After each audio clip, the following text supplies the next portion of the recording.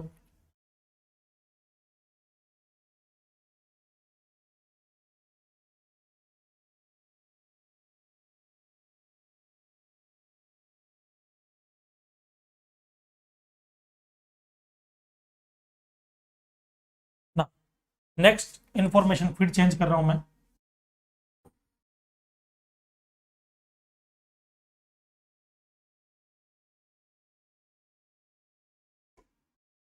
यहां पर मैं एक और ले रहा हूं,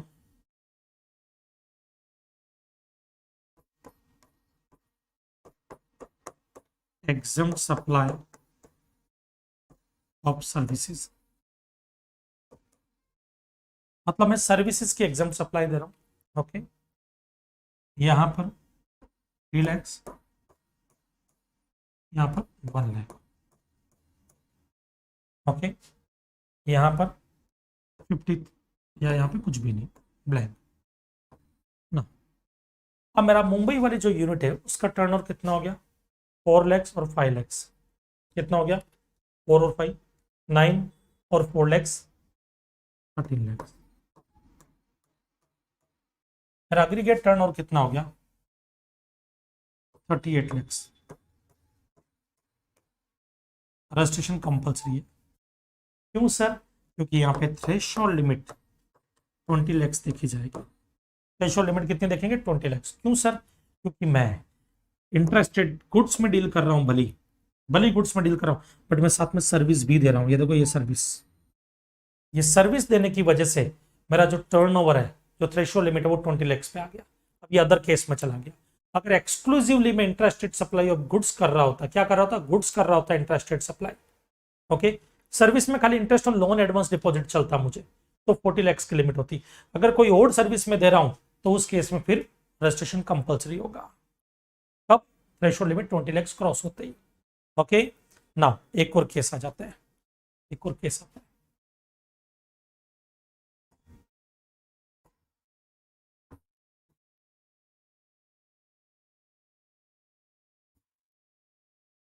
अब यहां पे आप लोग मुझे रिप्लाई करोगे कि रजिस्ट्रेशन कंपलसरी है या नहीं है, बराबर है, और अग्रीगेट टर्नओवर क्या माना जाएगा।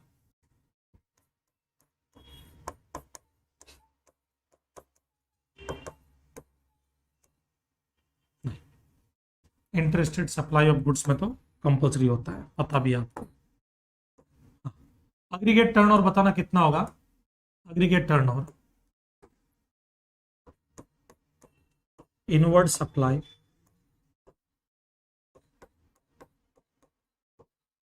on which tax is payable under RC, RC में टैक्स पे करना होगा। Okay, interest on loan advance deposit है 1 lakh, inward supply tax is payable under RCM 50,000, और ये सब इंफॉर्मेशन भी चेंज।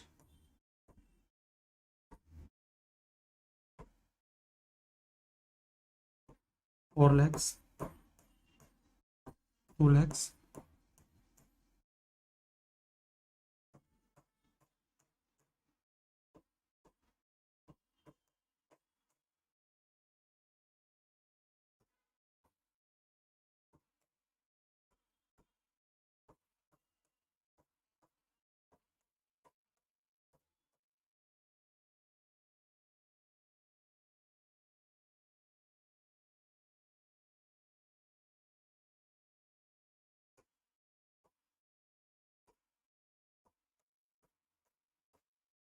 हाँ। अब इस क्वेश्चन में आप मुझे बताओ अग्रीगेट टर्नओवर कितना होगा, अग्रीगेट टर्नओवर भी बताओगे, रजिस्ट्रेशन कंपलसरी है या नहीं है, और थ्रेशोल्ड लिमिट कितनी होगी। तीनों चीजों का आंसर चाहिए मुझे, एक ही साथ, टुकड़ों टुकड़ों में मत लिखना, एक ही साथ लिखना, एक ही साथ तीनों का आंसर।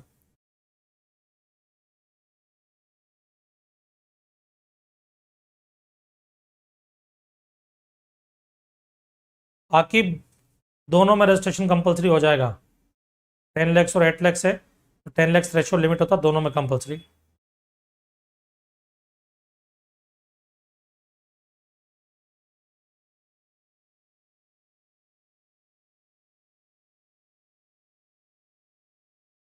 सबसे पहली चीज, अग्रीगेट टर्नओवर कितना होगा, तो अग्रीगेट टर्नओवर में ये 4 लाख और ये 2 लाख 6 और ये 7 लाख आएगा।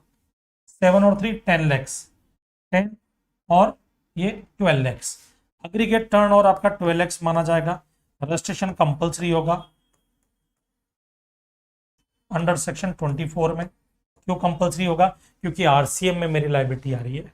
और ओआईसी नेता रेन, रेन का आर जो है आर आर है आरसीएम। आरसीएम में अगर आप टैक्स पे करोगे तो कंपलसरी आपको रजिस्ट्रेशन लेना ही पड़ेगा। यहाँ पे आरसीएम में लाइबिलिटी आ गई, थ्रेशोल्ड लिमिट यहाँ पर देखने की जरूरत ही नहीं होती है। ओके, समझ में आया? रजिस्ट्रेशन लेना पड़ेगा बेटा, कंपलसरी है। चलो अब हम कुछ क्वेश्चंस करते हैं, बराबर है? नहीं तो एक काम करते हैं, कुछ और कॉन्सेप्ट समझते हैं फिर क्वेश्चन पे आते हैं। अच्छा खासा प्रैक्टिस हो गया, इधर आ जाओ। Threshold limit is Tripura, Manipur, Nagaland, Mizoram में तो 10 लाख की लिमिट देखी जाएगी। और मेघालय, अरुणाचल प्रदेश, तेलंगाना, पुदुचेरी, उत्तराखंड, सिक्किम में तो 20 लाख की लिमिट देखी जाएगी। जम्मू एंड कश्मीर, हिमाचल प्रदेश, असम या अदर स्टेट और यूनियन टेरिटरी है तब भी देखा जाएगा। Exclusively engaged in intrastate supply of goods, intrastate supply of goods में एक्सक्लूसिवली एंगेज्ड है। In case of service only discount और interest received on loan advance deposit allowed, वो अलाउड है। उस केस में लिमिट 40 लाख देखी जाएगी। 40 लाख क्रॉस होती है, रजिस्ट्रेशन कंपलसरी है। बट याद रखना इसके एक्सेप्शन है, नोटिफाइड गुड्स नहीं होने चाहिए।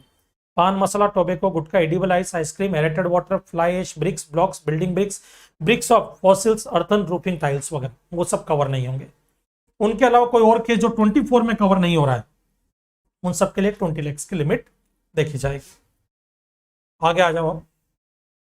कुछ note, person supply goods through e commerce operator, registration compulsory है। ये ऑलरेडी मैंने बता दिया था जब 22 हम पढ़ रहे थे तब, तो ये हो चुका है वहां पर आपके। Next note number 2, person supply service through e commerce operator, अगर ई कॉमर्स ऑपरेटर के थ्रू आप सर्विस देते हैं तो जब आपका थ्रेशोल्ड लिमिट क्रॉस होगा 20 लाख, तो उस वक्त आप जीएसटी में रजिस्ट्रेशन के लिए लायबल होते हैं, अदरवाइज नहीं। नोट 3, अग्रीगेट टर्नओवर का मीनिंग क्या होता है? अग्रीगेट टर्नओवर भी हमने पढ़ लिया। ऑल आउटवर्ड सप्लाई, चाहे वो टैक्सेबल हो, चाहे जीरो रेटेड हो, चाहे एग्जम्प्टेड हो, चाहे नील रेटेड हो, चाहे इंटरेस्टेड हो, चाहे आप अपने ही यूनिट को सप्लाई कर रहे हो। मेरा एक बिजनेस मुंबई में है, दूसरा बिजनेस गुजरात में, मैं अपनी ही यूनिट को माल भेज रहा हूं, वो भी इधर कवर हो जाएगा, वो भी कवर होगा अग्रीगेट टर्नओवर में, भले आप अपने यूनिट को सप्लाई कर रहे हो। Okay, outward supply on which tax payable under reverse charge, outward supply जिसमें आरसीएम लग रहा है तो आउटवर्ड सप्लाई सब कवर होगी। खाली क्या कवर नहीं होगी? जीएसटी कवर नहीं होगा, या इनवर्ड सप्लाई कभी भी कवर नहीं होती जिसमें आरसीएम लगता है। ये हम पढ़ चुके हैं। Note number 4, aggregate turnover includes all supply made by taxable person whether on his own account or made on behalf of all his principals। आ जाओ, ये एमसीक्यू में आ सकता है, ये एमसीक्यू में आ सकता है, और ये एमसीक्यू में आ सकता है। तीनों एमसीक्यू के लिए इंपॉर्टेंट है।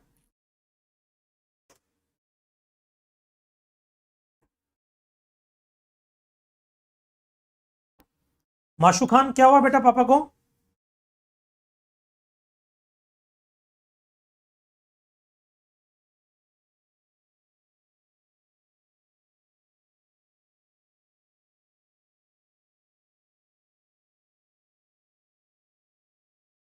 माशू खान, पापा जल्दी ठीक होंगे, हम सब दुआ करेंगे पापा जल्द से जल्द ठीक हो जाए। ओके, टेंशन ना लो। कौन सा लास्ट केस समझाना है? ये वाला? ये तो बेटा सब ऑलरेडी कवर कर चुका ना, ये तो मैं समझा चुका हूँ। इनको अगर मैंने ब्लॉक भी कर लिया तो ये तो मैं पढ़ा चुका हूँ बेटा, ये तो आप पढ़ोगे तो हो जाएगा, ये सब अभी हमने किया है। आ जाओ, नोट नंबर 4 पे आते हैं अपन। ओके, ब्रेन एमरेज हुआ बेटा, हो जाएगा, ठीक होंगे बेटा, टेंशन ना लो। ओके,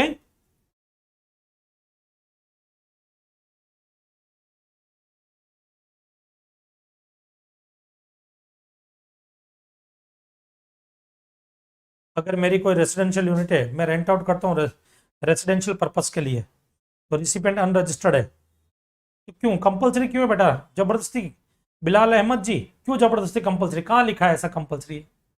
कोई कंपलसरी नहीं है। ओके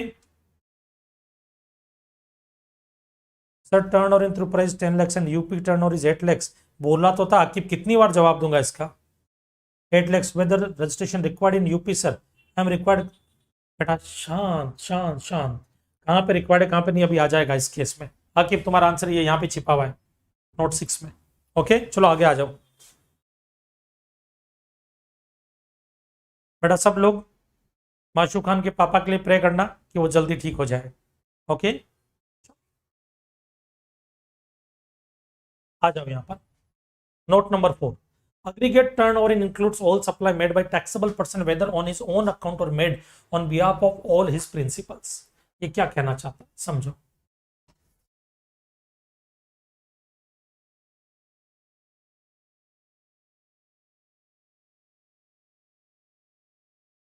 इधर देखना, ये मैं हूं प्रिंसिपल, ये एजेंट है। ये जो एजेंट है ये खुद भी प्रोडक्ट मैन्युफैक्चर करता है, ये प्रोडक्ट वाई बनाता है। ठीक है, क्या बनाता है? Product Y. मैं प्रोडक्ट एक्स बनाता हूं।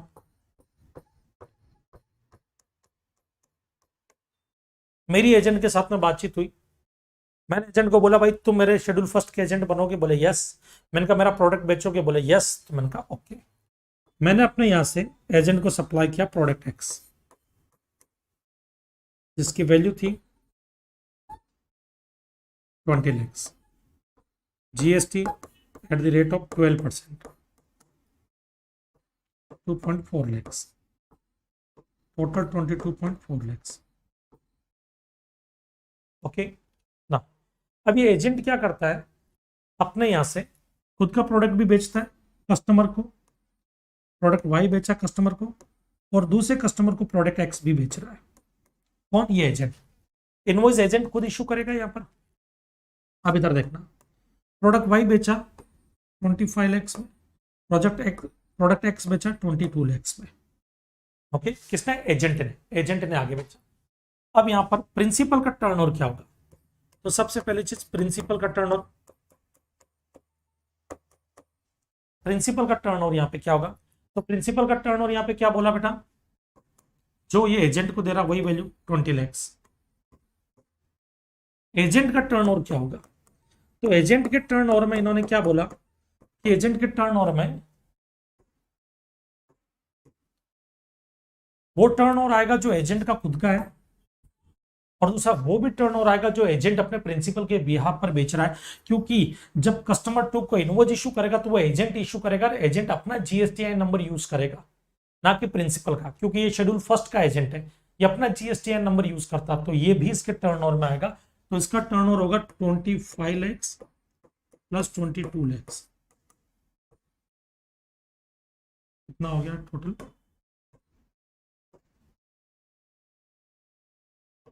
47 lakhs। तो एजेंट का टर्नओवर 47 lakhs होगा, प्रिंसिपल का टर्नओवर 20 lakhs होगा यहाँ पर। तो एजेंट अगर अपने प्रिंसिपल के बिहाफ पे जो माल बेच रहा है वो भी एजेंट के टर्नओवर में यहाँ पे काउंट होगा। ओके समझ में आया? चलो, aggregate turnover includes all supplies made by taxable person whether on his own account or made on behalf of all his principals। okay next आते हैं note number 5, if the goods are directly supplied from the premises of the job worker then it will be included in the aggregate turnover of the principal whether job worker is registered or not।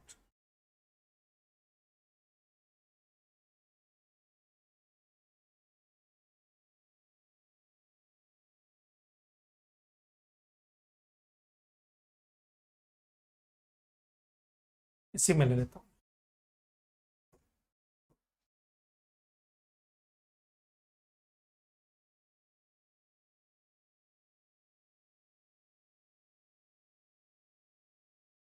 ना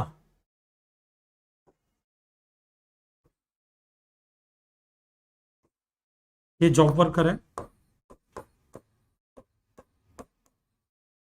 ये principal है। मुकेश अंबानी ने कुछ plastic job work के लिए अनिल अंबानी को दिया। अनिल अंबानी को बोला भाई ये जो प्लास्टिक है इससे तुम गुड्स मैन्युफैक्चर करो, क्या टॉयज, खिलौने बनाओ, खिलौने, टॉयज टॉयज। उसने बोला ठीक है। अनिल अंबानी जी ने खिलौने बनाए, टॉयज बनाए। अब ये कस्टमर है, मान लो अनिल अंबानी जी का बिजनेस है गुजरात में, मुकेश अंबानी जी मुंबई में, ये कस्टमर है मिस्टर एम जी, मैं खुद जो गुजरात में हूं। मैंने मुकेश जी को बोला भाई मुकेश जी, बोले यस। मैंने कहा प्रोडक्ट चाहिए, टॉयज चाहिए, टॉयज खिलौने, मार्केट में बहुत डिमांड हो रही है, बच्चे बहुत पैदा हो रहे हैं इन दिनों, बराबर है, तो उस केस में खिलौने की डिमांड बढ़ रही है। बोले ठीक है, कोई दिक्कत नहीं है। और इन्होंने अनिल अंबानी, मुकेश अंबानी जी ने अनिल अंबानी जी को बोला भाई वो टॉयज रेडी है, बोले रेडी है, बोले महेश कोड को बेचने हैं। और वो टॉयज डायरेक्ट अनिल अंबानी जी के प्रीमाइसिस से मुझे सेल हुए हैं 50 लाख रुपए के। इनवॉइस कौन इशू करेगा? मुकेश अंबानी जी। अनिल अंबानी जी के प्रीमाइसिस से मुझे सेल हो रहे हैं, मुझे वहां से मिल रहे हैं, but invoice Anil Ambani ji issue नहीं करेंगे, वो मालिक नहीं है, मालिक कौन है? मुकेश अंबानी जी टॉयज के। ये मुझे इनवॉइस इशू करेंगे। तो कॉमन सेंस की बात है, ये 50 लाख किसके टर्नओवर में काउंट होगा? अनिल अंबानी जी या मुकेश अंबानी जी? ऑब्वियसली मुकेश अंबानी जी के टर्नओवर में काउंट होगा, उनके टर्नओवर में नहीं होगा, खाली उनके प्रीमाइसिस से सेल हुए हैं।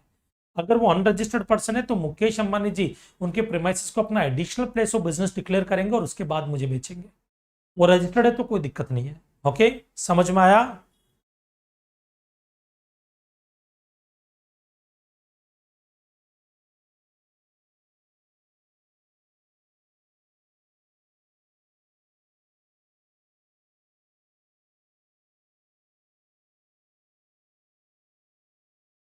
ना, नेक्स्ट आते हैं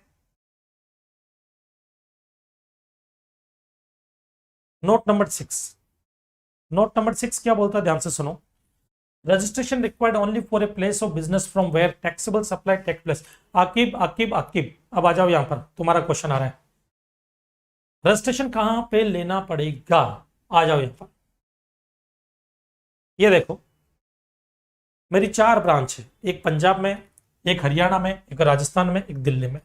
4 जगह मेरा बिजनेस है, 4 जगह पे मेरी ब्रांच है। मेरी पंजाब वाली ब्रांच जो है वहां से एग्जम्प्टेड सप्लाई होती है 5 लाख रुपीज की। और मान लेता हूं मैं सर्विस में डील करता हूं, मैं किस में डील करता हूं? सर्विसेज। तो मेरी थ्रेशोल्ड लिमिट कितनी होगी? 20 लाख। 20 लाख क्रॉस होते ही मुझे रजिस्ट्रेशन लेना पड़ेगा। तो पंजाब से मैं एग्जम्प्टेड सप्लाई कर रहा हूं, हरियाणा में मैं टैक्सेबल सप्लाई और एग्जम्प्टेड सप्लाई दोनों करता हूं, 3 लाख 2 लाख। राजस्थान से मैं सिर्फ टैक्सेबल सप्लाई करता हूं 6 लाख। दिल्ली से मैं टैक्सेबल सप्लाई और एग्जम्प्टेड सप्लाई दोनों करता हूं, या काम करता है टैक्सेबल सप्लाई 3 लाख और interest on loan advance deposit 2 lakh. Okay ना, अब मुझे रजिस्ट्रेशन लेना है या नहीं लेना, उस केस पे आते हैं। सबसे पहली चीज मेरा एग्रीगेट टर्नओवर क्या है वो देखा जाएगा। थ्रेशोल्ड लिमिट तो 20 लाख लगेगी, ये कंफर्म है। एग्रीगेट टर्नओवर, एग्रीगेट टर्नओवर में हमने क्या पढ़ा? All outward supply, all outward supply 5 lakh भी आएगा भले एग्जाम्प्ट हो, 3 लाख भी आएगा, 2 लाख भी आएगा। तो इसके टोटल टर्नओवर कितना? 5 लाख, 5 5 10, ये 6 16 16 और ये 5। Interest on loan advance deposit भी आएगा। 16 और 5 कितना हो गया? 21 लाख। मेरा एग्रीगेट टर्नओवर है 21 लाख। तो यहां पे रजिस्ट्रेशन लेना पड़ेगा। अब इधर देखना,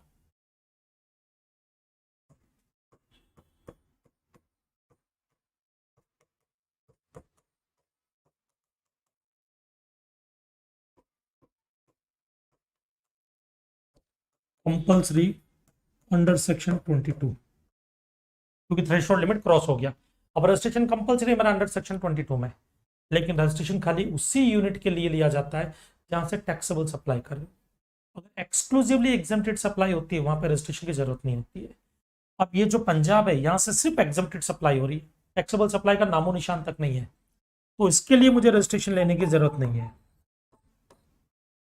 बट यहां पर एग्जाम सप्लाई के साथ साथ टैक्सेबल सप्लाई भी हो रही है, 1 रुपए की भी टैक्सेबल सप्लाई होगी ना, यहां पर मुझे रजिस्ट्रेशन लेना पड़ेगा, यहां पे मुझे रजिस्ट्रेशन लेना पड़ेगा, यहां पे भी मुझे रजिस्ट्रेशन लेना पड़ेगा। भले interest on loan advance deposit exempt है, ये एग्जाम सप्लाई है, फिर भी रजिस्ट्रेशन लेना पड़ेगा। खाली रजिस्ट्रेशन पंजाब के लिए लेने की जरूरत नहीं है, ओके, क्योंकि यहां से मैं एग्जाम्प्टेड सप्लाई कर रहा हूं। ये देखो यहां पर क्या लिखा है, registration required only for a place of business. कौन सा place of business? From where taxable supply takes place, जहां से टैक्सेबल सप्लाई होती है। और पंजाब जो है वहां से हमारे टैक्सेबल सप्लाई नहीं, सिर्फ एग्जाम सप्लाई हो रही थी, इसके लिए यहां पर रजिस्ट्रेशन की जरूरत नहीं है। ओके चलो बेटा, लाइक्स नहीं किया यार वीडियो को। बेटा सिंगल रजिस्ट्रेशन नहीं होता राजेश लोहिया जी, एक स्टेट में सिंगल ले सकते हो, बट जितने स्टेट है सब में अलग अलग रजिस्ट्रेशन होता है। ऐसा क्वेश्चन पूछा राजेश बाबू आपने, दिल तोड़ दिया आपने, ये तो दिल तोड़ने वाली बात कर दी राजेश बाबू आपने। जीएसटी आने के बाद बच्चा बच्चा इस चीज को जानता है, हर स्टेट में एक अलग रजिस्ट्रेशन होता है। एमकेएम काम चाल से चले, चलो ना, अब आ जाओ। रजिस्ट्रेशन के लिए आपको REG01 फॉर्म फिल करना पड़ता है, बराबर। रजिस्ट्रेशन तभी मिलेगा जब REG01 फॉर्म फिल करोगे। अब REG01 फॉर्म जो है आपके,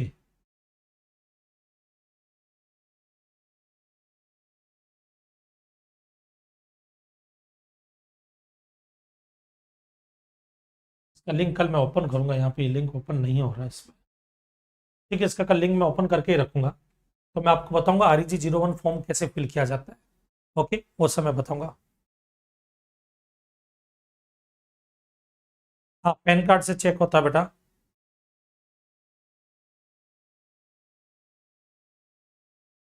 बेटा एग्रीगेट टर्न ओवर में रोहित बाबू नॉन टैक्सेबल सप्लाई भी कवर होगा। जब ऑल आउटवर्ड सप्लाई बोल दिया बेटा, तो नॉन टैक्सेबल सप्लाई कौन सी, पहाड़ ऊपर से उछल करके आई जो नहीं आएगी, वो भी तो आउटवर्ड सप्लाई है, ऑल आउटवर्ड सप्लाई। आ जाओ कुछ क्वेश्चन करते हैं ताकि कॉन्सेप्ट स्ट्रांग हो। इधर आओ, एक मई 2018 का क्वेश्चन है आपके, aggregate turn over section 2 subsection 6 of CGST act with the help of the following information in the case of message Jayant enterprises. कौन है मैसेज जयंत एंटरप्राइजेस? जयपुर के, मैं जयंत एंटरप्राइजेस हूं, मैं जयपुर का हूं। For the year 21-22 determine the aggregate turnover for the purpose of registration under the CGST act.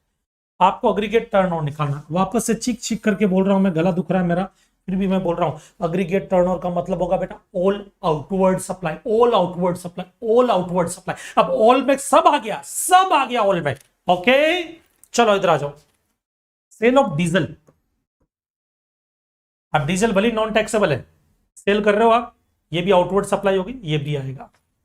तो sale of diesel on which sales tax is levied by Rajasthan government, aggregate turnover में ये भी काउंट होगा।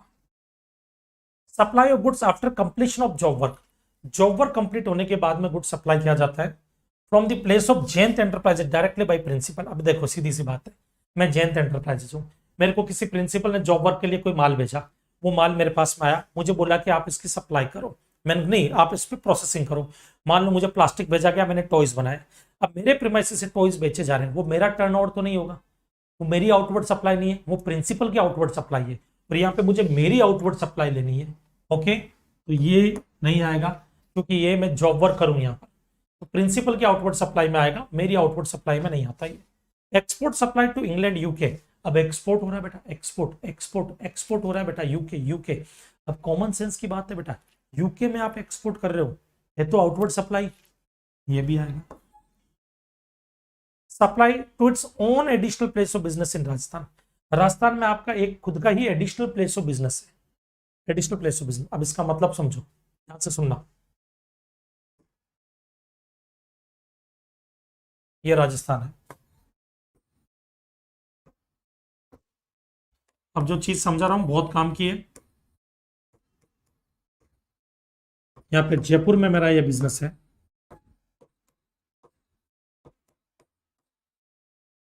जयपुर में मेरा ये बिजनेस है, okay. Ajmer में भी मेरा एक बिजनेस है, दोनों का मैं सिंगल रजिस्ट्रेशन ले सकता हूं। केस को ध्यान से सुन लेना, दोनों का मैं सिंगल रजिस्ट्रेशन ले सकता हूं क्योंकि एक ही स्टेट में। अगर दोनों का एक ही रजिस्ट्रेशन है, दोनों का सिंगल रजिस्ट्रेशन है, फिर मैं जयपुर से अजमेर कोई भी गुड्स भेजूं वो मेरा टर्नओवर में नहीं आएगा। क्यों? क्योंकि अजमेर मेरा डिस्टिंक्ट पर्सन नहीं है। डिस्टिंक्ट पर्सन के लिए क्या होता है, डिस्टिंक्ट पर्सन के बारे में क्या होता है, ध्यान से सुनना। डिस्टिंक्ट पर्सन वो होता है एक ही स्टेट में, डिस्टिंक्ट पर्सन उसको बोला जाता है जिसका सेपरेट रजिस्ट्रेशन नंबर। ये गुजरात है, गुजरात में मेरा बिजनेस है, ये रजिस्टर्ड नहीं अनरजिस्टर्ड है, अनरजिस्टर्ड है, फिर भी ये मेरा डिस्टिंक्ट पर्सन माना जाएगा अगर दूसरे स्टेट में है तो। अगर वो मेरा बिजनेस है तो दूसरे स्टेट में अनरजिस्टर्ड है तब भी मेरा डिस्टिंक्ट पर्सन माना जाएगा। लेकिन लेकिन लेकिन लेकिन लेकिन लेकिन लेकिन अगर सेम स्टेट में आपके एक से ज्यादा ब्रांचेस हैं तो वो डिस्टिंक्ट पर्सन तभी मानी जाएगी, आपकी आपकी डिस्टिंक्ट पर्सन तभी मानी जाएगी जब उनका रजिस्ट्रेशन सेपरेट हो, अलग रजिस्ट्रेशन हो। एक ही रजिस्ट्रेशन है तो वो एक ही यूनिट मानी जाती है। तो अगर मान लो इन दोनों का एक ही रजिस्ट्रेशन होता तो ये सप्लाई नहीं होता। गुड्स मैं इसको भेज रहा हूं एक्स, वो सप्लाई नहीं होता। बट वही गुड्स अगर मैं गुजरात भेज रहा हूं तो सप्लाई होगा, भले ही अनरजिस्टर्ड हो। ये अनरजिस्टर्ड है, ये रजिस्टर्ड है, तो इनका एक ही रजिस्ट्रेशन नंबर माना जाता है। ये सप्लाई हुई, मैंने इधर गुड्स भेजा, नो सप्लाई। बट मैंने गुजरात माल भेजा, ये चाहे रजिस्टर्ड हो चाहे अनरजिस्टर्ड हो, मेरा डिस्टिंक्ट पर्सन माना जाएगा। अगर मैं इधर सप्लाई करूंगा उसको सप्लाई कंसिडर किया जाएगा, वो सप्लाई माना जाएगा, भले ये अनरजिस्टर्ड हो। लेकिन ये अनरजिस्टर्ड होगा तो सप्लाई नहीं माना जाएगा, ये रजिस्टर्ड होगा तो सप्लाई माना जाएगा। ओके, समझ में आया?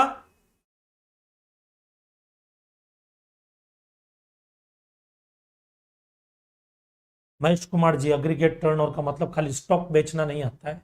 एग्रीगेट टर्नओवर में ऑल आउटवर्ड सप्लाई, अगर मैं अपने बिजनेस एसेट्स भी बेचता हूं वो भी आएगा, चाहे मैंने उस पर आईटीसी क्लेम किया हो या नहीं किया हो, ये इंपॉर्टेंट नहीं है। ओके, ऑल आउटवर्ड सप्लाई का मतलब सब आ गया, सब आ गया, सब आ गया। ओके, क्वेश्चन में कैसा पता चलेगा अभी हम आते हैं। आ जाओ, अब देखो ये वाले क्वेश्चन में आते हैं। इस क्वेश्चन में बोला supply to its own additional place. ये एडिशनल प्लेस बोला ना, इसका मतलब वो अलग से रजिस्टर्ड है, इसका मतलब वो अलग से रजिस्टर्ड है, बराबर। एडिशनल प्लेस बोला, तो ये नहीं बोला होता तो हम नोट डाल देते कि हम प्रिज्यूम कर रहे हैं कि दोनों डिस्टिंक्ट पर्सन नहीं है, दोनों सिंगल रजिस्ट्रेशन में कवर होते हैं, तो वो सप्लाई नहीं माने जाती। ये एडिशनल प्लेस बोलने की वजह से वो भी रजिस्टर्ड हो गया और ये भी टर्नओवर में काउंट हो जाएगा, ये भी सप्लाई माना जाएगा। ना outward supply on which GST is to be paid by recipient under reverse charge, तो आउटवर्ड सप्लाई, भले जिसको मैंने सप्लाई की वो आरसी में टैक्स पे करेगा। एग्रीगेट टर्नओवर कितना हो गया, 1551 टू 12x, 12x आपका एग्रीगेट टर्नओवर है। रजिस्ट्रेशन कंपलसरी है, यस कंपलसरी। क्यों कंपलसरी है? एक्सपोर्ट कर रहे हो आप सप्लाई टू इंग्लैंड। अब यहां पर एक और अजम्पशन आएगा, अजम्पशन क्या आएगा इधर देखना बेटा। एक्सपोर्ट सप्लाई टू इंग्लैंड, ये अगर गुड्स का है तो रजिस्ट्रेशन कंपलसरी हो जाएगा। ये नोट डाल करके लिखना होगा आपको, तो रजिस्ट्रेशन कंपलसरी होगा। 24 में इंटरस्टेट सप्लाई ऑफ गुड्स हो गया, और ये अगर सर्विस का है, क्या है सर्विस का है, तो फिर रजिस्ट्रेशन कंपलसरी नहीं होगा, क्योंकि सर्विस में इंटरस्टेट सप्लाई ऑफ सर्विस जब तक थ्रेशोल्ड लिमिट क्रॉस नहीं होती तब तक रजिस्ट्रेशन के लिए जरूरी, तब तक रजिस्ट्रेशन लेना जरूरी नहीं होता है। तो यहाँ पे साइलेंट है, तो हम ये प्रिज्यूम करेंगे कि अभी तक जितना भी बताया गया सब गुड्स में डील हो रही है। डीजल भी गुड्स है, यहाँ पे भी गुड्स वर्ड यूज किया गया है, बराबर है। तो ये आउटवर्ड सप्लाई इसमें नहीं है, दो जगह पे गुड्स यूज किया तो हम प्रिज्यूम कर सकते हैं ये भी गुड्स ही होगा। तो इसकी वजह से रजिस्ट्रेशन कंपलसरी हो जाएगा, क्योंकि इंटरस्टेट सप्लाई ऑफ गुड्स ही है। ओके, चलो साइलेंट होगा रोहित अग्रवाल जी, कुछ भी नहीं दिया, एडिशनल प्लेस वगैरह कुछ भी नहीं दिया, तो नोट डाल देना कि वो सिंगल रजिस्ट्रेशन में है, नोट डाल देना। फिर एक और आ जाओ, ऋषभ एंटरप्राइजेस वाला नॉर्मल क्वेश्चन। हाँ हाँ नहीं नहीं, ऋषभ एंटरप्राइजेस वाले में एक इंपॉर्टेंट चीज बतानी है मुझे। Good good good good good good good, एक इंपॉर्टेंट चीज बतानी है मुझे, ऋषभ एंटरप्राइजेस में आएगा वो। चलो अच्छा रहा, कवर करते हैं यहाँ पर। आ जाओ, Rishabh enterprises a sole proprietorship firm started an air condition restaurant in Virar. Virar आपके मुंबई के पास में आता है बेटा। विरार में मैंने एक अपना एसी रेस्टोरेंट ओपन किया। ओके, मैं ऋषभ एंटरप्राइजेस हूँ, Maharashtra, in the month of February, where in the customers are served cooked food as well as cold drinks, non-alcoholic beverages, ठीक है। In March, from open liquor shop in Kohima, Kohima कहाँ पर था, नागालैंड में, वहां पे मैंने एक लिकर शॉप ओपन की। अब नागालैंड में एक बिजनेस, एक महाराष्ट्र में है, थ्रेशोल्ड लिमिट क्या होगी बेटा, आ जाओ इधर। एक बिजनेस मेरा नागालैंड में है,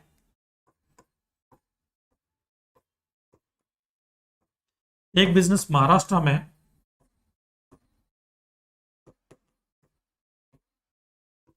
थ्रेशोल्ड लिमिट क्या होगी यहां पर, फटाफट बताओ।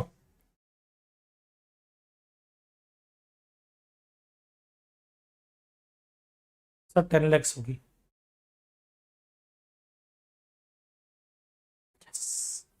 आओ, तो इस केस में थ्रेशोल्ड लिमिट आपकी कितनी होनी चाहिए, 10 लैक्स। अब एक बहुत इंपॉर्टेंट बात बता रहा हूं, ध्यान से सुनना बेटा, ध्यान से सुनना, बहुत ही ज्यादा इंपॉर्टेंट बात बता रहा हूं। हमेशा थ्रेशोल्ड लिमिट 10 लैक्स होगी अगर नागालैंड, त्रिपुरा, मिजोरम, मणिपुर, इनमें आपका बिजनेस की एक भी यूनिट सिचुएटेड है। लेकिन अगर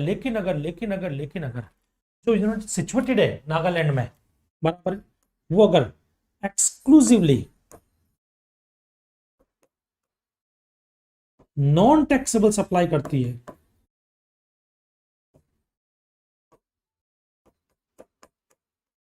या एग्जाम सप्लाई करती है एक्सक्लूसिवली,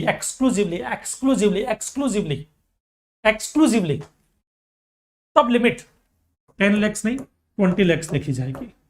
अगर सर्विस है तो, गुड्स है तो 40 लैक्स देखी जाएगी महाराष्ट्र में। तो यहां पर हमारा विरार में जो महाराष्ट्र में जो बिजनेस है वो रेस्टोरेंट का है, तो वो सर्विस का है, तो सर्विस के लिए लिमिट हमारी कितनी होती है, 20 लैक्स। कारण क्या, लॉजिक क्या, गवर्नमेंट ये बोलती है कि भाई एक नागालैंड है, वहां पे जो आप सप्लाई करो उसका जीएसटी से कोई लेना देना ही नहीं है, या तो वो एग्जाम सप्लाई है एक्सक्लूसिवली, या नॉन टैक्सेबल सप्लाई है, तो जबरदस्ती उसके लिमिट थोप करके हमको आप पर बर्डन नहीं बनाना है। तो उस केस में 10 लैक्स की बजाय क्या मानी जाएगी, यहां की लिमिट मानी जाएगी, दूसरे स्टेट की लिमिट आएगी यहां पर। ओके, समझ में आया, समझा, आ जाओ। अब इधर आ जाओ, यहां पर इस क्वेश्चन के अंदर भी जो है, ये जब क्वेश्चन आया था तो कई लोग ये बोल रहे थे क्वेश्चन गलत है, लिमिट तो 10 लैक्स होनी चाहिए। क्वेश्चन सही था, कोई लिमिट का ऐसा नहीं है, यहाँ पे लिमिट जो है महाराष्ट्र वाली लगेगी, क्योंकि कोहिमा से आप जो सप्लाई कर रहे हैं नागालैंड से, वो अल्कोहलिक लिकर सप्लाई कर रहे हैं, जो नॉन टैक्सेबल सप्लाई होती है। Okay, now serving cooked food and cold drinks non alcoholic beverages in restaurant in Maharashtra, फरवरी में 5,50,000 का सप्लाई किया। Sale of alcoholic liquor for human consumption, किया ही नहीं आपने। Supply wholly exempt service 1 lakh. Export packed food items from restaurant in Maharashtra, packed food items export कर रहे हो, ये टोटल कितना हो गया, 8 लैक्स। मतलब फरवरी में तो आपका टर्नओवर था 8 लाख रुपया, फेब में 8 लैक्स था। अब ये जो पैक्ड फूड आइटम्स एक्सपोर्ट हो रहे हैं, ये भी सर्विस ही है, सर्विस एक्सपोर्ट कर रहे हैं, गुड्स नहीं है। गुड्स होता तो फिर कंपलसरी रजिस्ट्रेशन हो जाता है यहाँ पर। फरवरी में टर्नओवर 8 लैक्स हुआ, मार्च में आते हैं, मार्च में कुक्ड फूड वगैरह, कोल्ड ड्रिंक वगैरह बेच रहे हैं, वो 6,50,000। अल्कोहलिक लिकर वगैरह बेच रहे हैं, ये भी टर्नओवर में आएगा 5 लैक्स, क्योंकि आउटवर्ड सप्लाई है। Supply wholly exempt services 1 lakh. Export packed food items 2 lakhs. तो यहां पर आपका आ जाएगा 14,50,000, 14,50,000। टोटल कितना हो गया ये, 22,50,000। तो थ्रेशोल्ड लिमिट कितनी देखी जाएगी महाराष्ट्र की, 20 लैक्स, क्योंकि रेस्टोरेंट है, सर्विस देता है, 20 लैक्स की लिमिट। ये 22,50,000 है, रजिस्ट्रेशन कंपल्सरी है, 22 में रजिस्ट्रेशन करवाना पड़ेगा। ओके, 22,50,000 ना।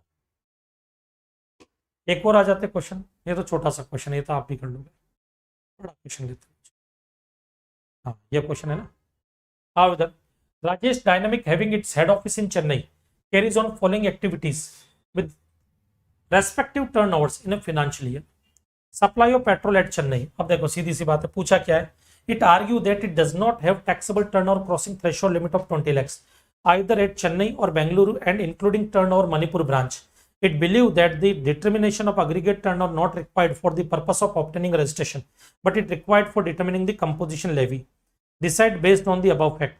The aggregate turnover of Rajesh, मतलब एक तो aggregate turnover निकालना है, दूसरा all condition that fulfill the requirement for registration under CGST Act 2017 in the given circumstances. ठीक है, आ जाओ देखो, अग्रीगेट टर्नओवर निकालना, supply of petrol at Chennai, मैं राजेश डायनामिक्स हूं, मैंने पेट्रोल सप्लाई किया, ये मेरा टर्नओवर में काउंट होगा। Value of inward supply on which tax is payable under RCM, ये मेरे टर्नओवर में काउंट नहीं होगा, बट इस इंफॉर्मेशन से एक चीज पता लग गई है, मेरा रजिस्ट्रेशन तो कंपलसरी है 24 में, 24 में रजिस्ट्रेशन कंपलसरी, आरसीएम की लाइबिलिटी है मेरी, तो अंडर सेक्शन 24 में मुझे रजिस्ट्रेशन कंपलसरी हो गया यहां पर ऑटोमेटिक। ओके,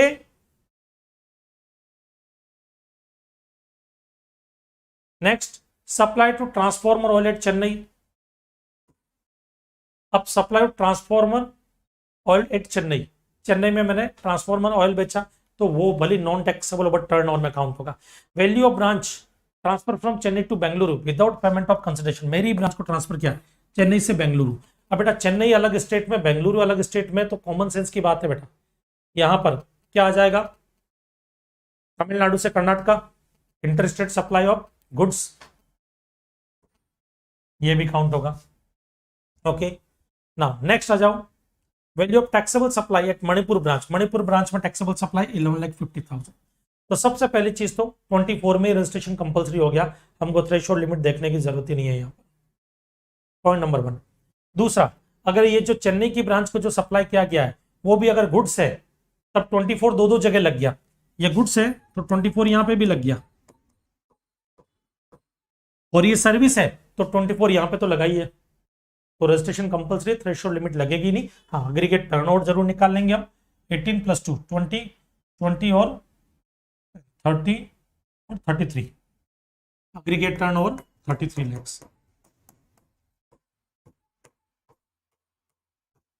33 लाख। ओके,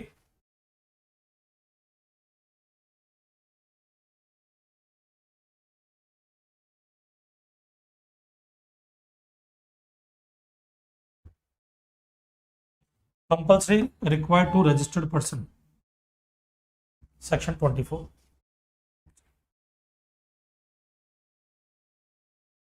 बाकी के जो क्वेश्चन है बेटा इसके आप लोग करना, आज सेक्शन आपको ज्यादा कुछ नहीं करना है, आपको सेक्शन 22, 23, 24 इसी के क्वेश्चन करने हैं, उसके अलावा बाकी के क्वेश्चन करने की जरूरत नहीं है।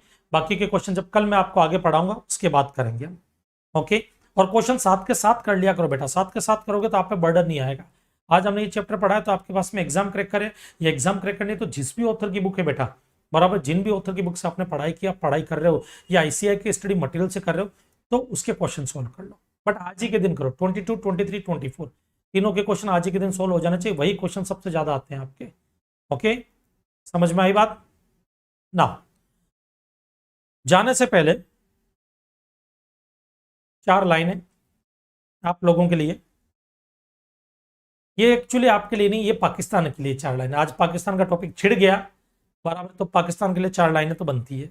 ओके, ये बात है उस टाइम की जब दिल्ली में एक डिबेट कंपटीशन था, उस टाइम की बात है, और परवेज मुशर्रफ उस वक्त राष्ट्रपति हुआ करते थे पाकिस्तान के, वो इंडिया आए थे, और इंडिया आए थे तो उस वक्त उन्होंने एक स्टेटमेंट दिया था। वो स्टेटमेंट ये था कि अगर भारत हमारे को खाने के लिए अनाज नहीं देगा तो हम घास खा करके भी अपनी जिंदगी चला सकते हैं। उस टाइम की मेरी कुछ पंक्तियां हैं, ओके, ध्यान से सुनना।